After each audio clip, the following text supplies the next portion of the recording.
traffic light hangs from two wires as shown. Find the tension force in the left-hand wire. Okay, so in this example, I will be using the trigonometric method I learned at school, which my professor taught me a way that made it so easy for me to solve this problem, so I wanted to show it to you guys. All right, let's begin. For this problem, we want to know what we want to find. So, okay, it says we want to find the left-hand wire, we want to find T left. All right, so we leave T left alone. Now, we want to get a green marker. I say green because it's tradition.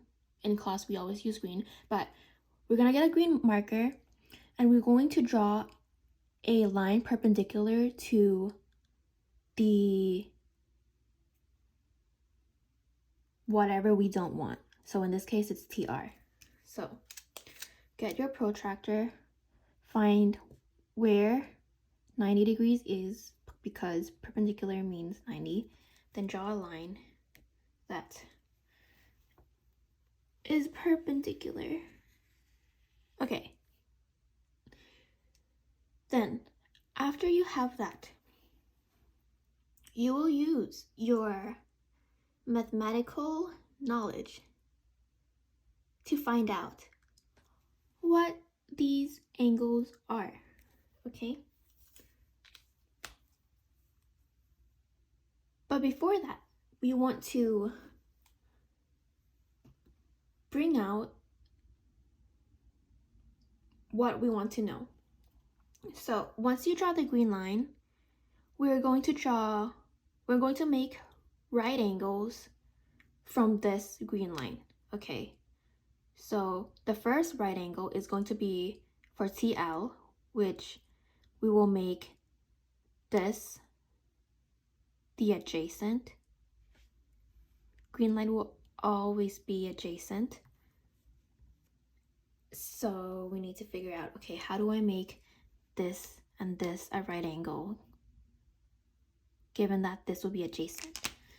So it will look somewhere along the lines of this. And now, how do I make this and this a right angle, given that this is the adjacent side? It will be somewhere along the lines of this, okay? Because if you move it like this, all right, this is the adjacent, this is hypotenuse, you're good. Okay, moving along. Then you're going to find the angles for whatever you don't know.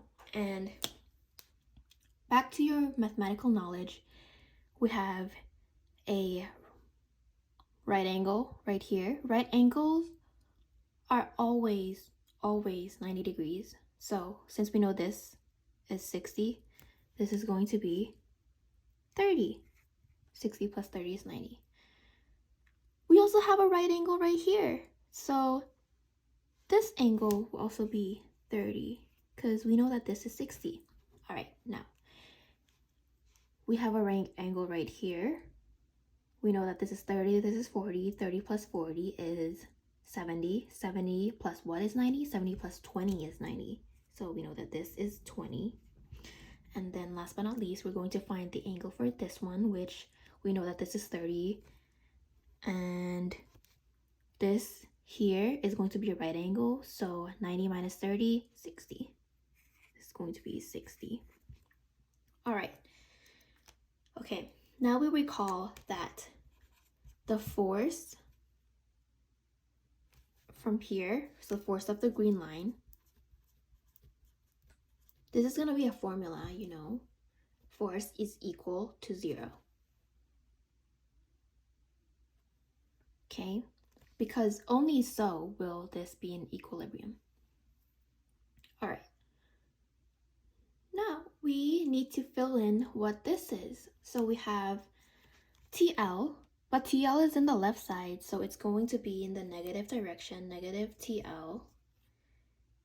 You are going to find what is this, and this is, we have an angle of 20. This is the adjacent, this is the hypotenuse, so do your SOHCAHTOA, you know that this is cosine 20 plus TR, we will always use the whatever is here for what you don't want. So in this case, it's 5 cosine 60 equal 0. Now we solve for TL. And to do that, easy peasy, you can move TL cosine 20 to the other side. TL cosine 20, so to this side equal to 5 cosine 60. Divide both sides by cosine 20. You get TL equals to 5 cosine 60 over cosine 20. Plug that into your calculator. 5 cosine 60 over cosine 20. You get 2.66. TL is equal to 2.66 and a lot more, which is around 2.7 newtons. And this is going to be your tension force in the left-hand wire.